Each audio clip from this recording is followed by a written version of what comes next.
Salam alaikum wa rahmatullahi wa barakatuh, mon très cher père et très chère sœur.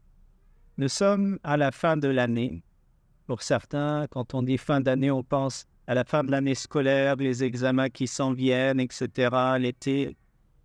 Mais je parle de la fin de l'année dans notre calendrier islamique. Nous venons de là où je vous parle, nous venons d'entrer dans la première des nuits de Dhu al-Hijjah. Comme vous savez, le mois dans lequel on va accomplir les rites du pèlerinage, du grand pèlerinage, ce voyage de toute une vie, Al-Hajj. Et ce qui est important pour chacun d'entre nous, c'est de se dire que si je ne suis pas sur les lieux du pèlerinage, peut-être vous qui m'écoutez maintenant, eh bien, je reste tout de même dans les moments du pèlerinage. Je suis dans cette période du Hajj. Et cette période-là, elle a une valeur inestimable. Le prophète sallallahu alayhi wa sallam dit « Ma min ayyan al-amalu salihu fiha ahabbu ila Allah min hadihi al-ayyan » Il n'y a pas de jour où les actions sont plus aimées de Dieu que ces actions qui sont faites durant ces jours-là. Et le prophète alayhi salatu wa sallam, il parle des 10 de Dhu al-Hijjah. Il faut donc en profiter à son maximum, d'être de ceux qui sont décrits là, comme on va voir dans le verset, des êtres doués d'intelligence, ulul albab, qui savent que durant l'année, il y a des périodes importantes et il faut en profiter. Pour faire la comparaison, vous voyez, lorsqu'on est à la fin de l'année scolaire, eh bien, on veut clôturer en beauté, il y a un test, et après, il y a la période de vacances, là, si vous êtes scolarisé, etc. Eh bien, un petit peu dans le même sens, Dhul Hijjah, à la fin de l'année, on vient, on se donne à fond, on est comme testé encore plus, et ensuite, il y a l'Aïd, le 10e de Dhul Hijjah. Et là, on profite, et ce sont des jours de joie partagée. Je vais, pour continuer dans le rappel, m'arrêter sur les versets du Hajj dans Surat al-Baqarah. Vous avez un passage là, du verset 196 jusqu'au verset 203. Évidemment, on ne va pas s'arrêter sur le tout, mais je veux m'arrêter à 3 endroits. Le premier, c'est qu'est-ce qu'Allah subhanahu wa ta'ala lui demande de ne pas faire, ce qu'il nous est défendu de faire.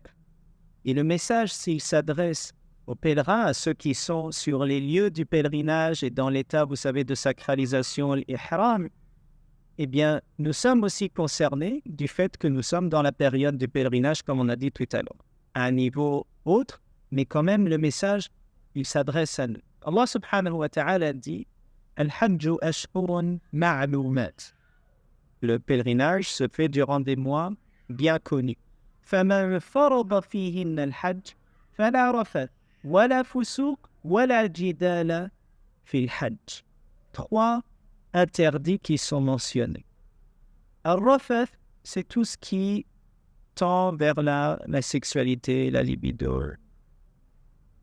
Et donc, durant cette période, on veut essayer de vivre comme un pèlerin et avoir, on a durant toute l'année, mais dans cette période, on fait encore plus d'efforts pour maîtriser ses désirs, ses passions et faire en sorte que on donne davantage, on se concentre sur sa spiritualité. Donc, faire attention. Rafath, ça peut être au niveau du langage, au niveau du regard, au niveau de l'action en général.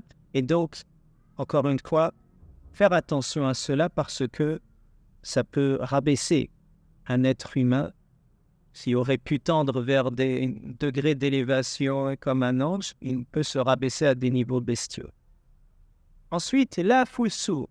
Al-fusouq, c'est, on peut le prendre dans son sens très général, tout ce qui est les péchés, la perversité, s'éloigner du droit chemin. Et donc, on fait encore plus attention. Vous savez, le mois de Dhul Hijjah, c'est un mois sacré. Et c'est la période où tu apprécies encore plus les actions que n'importe quelle autre période. Donc, il faut être encore plus attentif à ce qu'on dit, ce qu'on voit, etc. Wala jidal. Et le jidal, c'est tout ce qui est on entre en chicane, lorsqu'il y a des malentendus qui peuvent se transformer en un manque de respect ou un manque d'amour, etc. On veut éviter tout cela. Au contraire, c'est un mois durant lequel on doit unir les cœurs. Le mois du Hajj, c'est le lieu où les musulmans de partout dans le monde viennent se rassembler en un même lieu pour accomplir les mêmes rituels, pour se retourner vers le même Créateur, subhanahu wa ta'ala, avec la même tradition du prophète, sallallahu alayhi wa sallam. Donc, il y a une union à faire.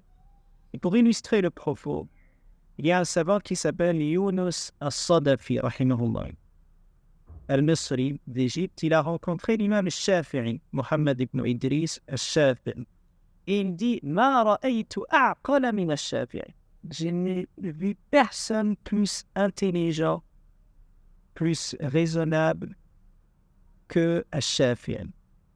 Et pour confirmer cela, quel est son argument? C'est son expérience et son histoire personnelle avec lui suivante.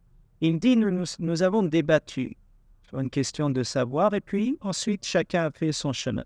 Lorsque nous nous sommes retrouvés, il m'a serré la main et il m'a appelé avec mon surnom, Ya Aba Moussa, et il lui a dit, le fait que nous avons été en désaccord sur une question du savoir ne nous prive pas de maintenir ces liens de fraternité. Et c'est ce qu'on doit chercher à avoir, malgré les différents points de vue, etc. Tant que on est tous d'accord sur les mêmes principes, il faut réussir à se pardonner, se serrer la main, s'appeler avec les meilleurs noms et réussir à faire vivre cette fraternité à son pied de degré. Donc ça, c'est ce qu'on ne doit pas faire. Une maîtrise totale de ses pulsions, un contrôle encore plus accru des péchés, et puis une fraternité. Ça, c'est un premier point. Le deuxième, la taqwa. Si on continue le verset, Allah subhanahu wa ta'ala dit « وَتَزَوَّدُوا فَإِنَّ خَيْرَ الزَّادِ التَّقْوَى » Tazawwadu, faites vos provisions. Donc là, les voyageurs, les pèlerins. Et zad, en arabe, c'est d'abord ce qui va te permettre de te nourrir, t'abreuver, donc prendre soin de ton corps. Et Allah subhanahu wa ta'ala nous dit, mais la meilleure des provisions, c'est celle qui nourrit ton intérieur. C'est celle qui nourrit ton cœur, c'est la taqwa, cette conscience intime, développée, approfondie d'Allah subhanahu wa ta'ala. فَإِنَّ خَيْرَ الزَّادِ التَّقْوَى وَاتَّقُونِي يَا أُولِي الْأَلْبَابِ Et ayez cette conscience de ma présence, ô vous qui êtes les doués d'intelligence. Et quand vous lisez les versets du Hajj dans Surat al-Baqarah, le mot taqwa, il se répète souvent, il se répète à 3 endroits. Wattaqullah, wattaquni, wattaqullah. Ça, c'est le deuxième élément, de faire attention durant ces 10 premiers jours de Dhul Hijjah à nourrir sa conscience d'Allah à travers les prières qu'on fait avec encore plus de concentration. On s'engage à faire les sunnah qui viennent avec les prières, sunnat al-duha, qiyam al-layl, le dhikr, le Coran, et de manière générale, tout ce qui nous rapproche d'Allah subhanahu wa ta'ala. Et prières pour nos frères et nos sœurs à travers le monde, et particulièrement à Gaza et en Palestine, de aussi faire des dons pour eux, tout ça, tout ce qui fait partie de la taqwa. Ça, c'est le deuxième élément. Le troisième et le dernier, c'est l'importance, même si on l'a mentionné avec la taqwa, du dhikr. Le souvenir d'Allah subhanahu wa ta'ala. Et quand on regarde aussi les versets du pèlerinage, on voit plusieurs fois Allah Azza wa Jal parle du dhikr, au moins à 3 versets. Fadhkurullah. Ensuite, Fadhkurullaha ka dhikrikum aba'akum aw ashadda dhikra. Et le verset 203 qui clôture ce passage des versets du Hajj. Wadhkurullaha fi ayyamin ma'dudat. Donc le fait de mentionner le nom d'Allah subhanahu wa ta'ala. Le dhikr, comme vous savez, ça peut être un état d'éveil, de rappel constant, et ça peut être aussi le fait de psalmodier, mentionner son nom, que ce soit le Coran, que ce soit des paroles que le prophète sallallahu alayhi wa sallam nous a enseignées. Et particulièrement, parce qu'il y a un hadith en ce sens, de répéter beaucoup التهليل والتكبير والتحميد لا إله إلا الله الحمد لله الله أكبر durant ces jours de manière générale. Vous savez, on fait le takbir de manière organisée. En arabe, on dit takbir al-muqayyad avec les jours de Arafah et Ayyam al-Tashriq avec l'Eid. Donc le 10, 11, 12, 13 de Dhul Hijjah, même déjà le 9, dépendant les avis. Et il y a aussi le takbir de manière plus générale, qu'on peut faire dès maintenant, de souvent mentionner le nom d'Allah, comme le font les pèlerins, n'est-ce pas? Ils disent labbaik Allahumma labbaik, ils sont toujours dans le souvenir d'Allah. Ils font aussi beaucoup de dhikr et de takbir, nous aussi, de le faire. Voilà ce qu'on peut reprendre. Je vous invite à chacun d'entre nous là de relire donc les versets 196 à 203 de Surat al-Baqarah, de revoir ces hadiths du prophète sallallahu alayhi wa sallam qui me disent il n'y a pas d'actions qui sont plus aimées d'Allah que ces actions qui sont faites durant ces jours de Dhul Hijjah, et de se mettre en place, en ayant tout ce contenu-là en tête, de se mettre en place un programme. Parce qu'il faut agir, ça ne sert à rien de savoir sans l'avoir transformé en action. Et donc se faire un plan au niveau personnel, par exemple de jeûne, de sadaqat, de bonnes actions. Il y a des traditions, même si elles sont faibles au niveau de l'authenticité, dit qu'un jour de jeûne durant ces jours-là équivaut à une année de jeûne. On exclut Arafah et on exclut le Eid, qui ont des particularités. Et que l'action de bien durant ces jours-là équivaut à 700 fois l'action à une autre période. Donc, vous voyez, on parle vraiment quand Dieu dit, quand le prophète sallallahu alayhi wa sallam nous dit que c'est les actions qui sont les plus aimées auprès d'Allah, ça a une valeur inestimable, tellement c'est grand.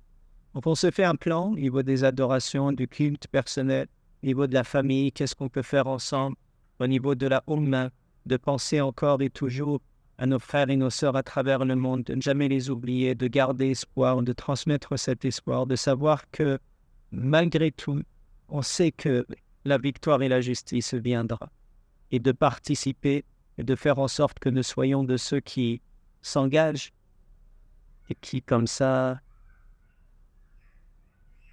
auront le mérite, Inch'Allah, d'avoir fait à leur niveau, chacun selon ses responsabilités, de participer au mérite de la victoire, Inch'Allah, qui arrive. Barakallahu fikum. Wa du'a